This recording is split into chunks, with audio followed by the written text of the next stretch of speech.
প্রিয় দর্শক, আসসালামু আলাইকুম। ভালো থাকবেন সবাই।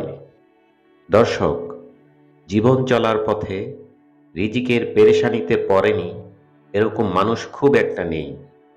আর রিজিকের পেরেশানিতে পড়ার জন্য দায়ী কিন্তু আমরাই।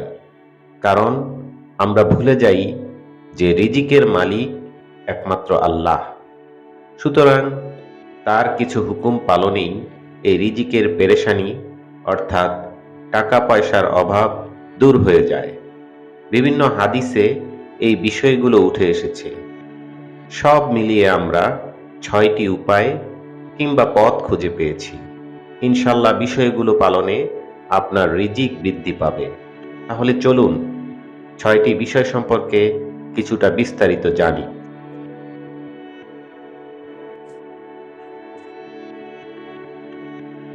প্রথমটি হলো মহান আল্লাহকে ভয় করা। মহান আল্লাহকে ভয় মানে তিনি সবসময় আপনাকে দেখছেন।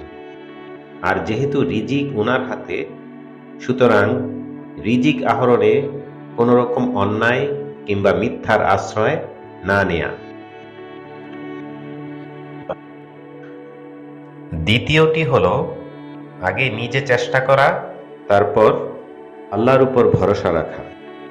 পৃথিবীর বাস্তবতা হলো আপনাকে কাজ করতে হবে, তারপর আপনি ফলাফল পাবেন। কাজ করা ছাড়া ফলাফল পাওয়ার আশা করা এক ধরনের পাগলের প্রলাপ। আপনি জমিতে বীজ বুনলে ফসল হবে, বীজ বোনা ছাড়া ফসল কি হবে? তারপর চাষের সকল পদ্ধতি অবলম্বন করবেন, তারপর ফসল ঘরে তুলবেন। ঠিক একই প্রক্রিয়ায় যে যেভাবে রিজিকের ব্যবস্থা করেন, সঠিকভাবে সততার সহিত পরিশ্রম করে যেতে হবে। আল্লাহর উপর আস্থা রেখে অপেক্ষা করতে হবে। উত্তম ও পর্যাপ্ত রিজিকের ব্যবস্থা হবেই ইনশাল্লাহ। তৃতীয়টি হলো সঠিক সময়ে নামাজ পড়তে হবে। মসজিদে জামাতে নামাজ পড়ার সর্বোচ্চ চেষ্টা করতে হবে। জামাত না পেলে নামাজ যাতে কাজা না হয়ে যায় সেই চেষ্টা করতে হবে। আর যদি কাজা হয়েই যায় তাহলে দ্রুত কাজা আদায় করে নিতে হবে। চতুর্থ নম্বর হলো আল্লাহর কাছে বেশি বেশি মাফ চাওয়া। বন্ধুরা, মানুষ আমরা, তাই ভুল ভ্রান্তি থাকতেই পারে। চলার পথে অনেক ভুল করে ফেলি আমরা, যেগুলো খেয়ালই করি না। তাই সুযোগ পেলে নামাজ পড়ে কিংবা সর্বাবস্থায় মনে মনে জানা অজানা সকল ভুলের জন্য ক্ষমা চেয়ে নিতে হবে। পঞ্চম নাম্বার হলো আত্মীয়তার সম্পর্ক মজবুত বা অটুট রাখা।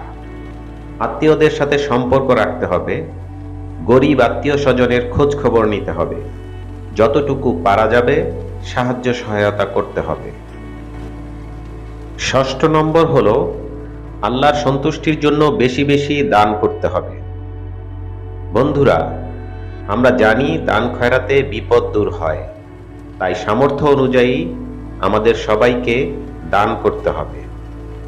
বন্ধুরা, এই 6টি কাজ আপনি আপনার দৈনন্দিন তালিকায় নিয়ে ফেলেন। ইনশাল্লাহ মহান আল্লাহ আপনার রিজিককে পর্যাপ্ত পরিমাণ বাড়িয়ে দিবেন। আমিন।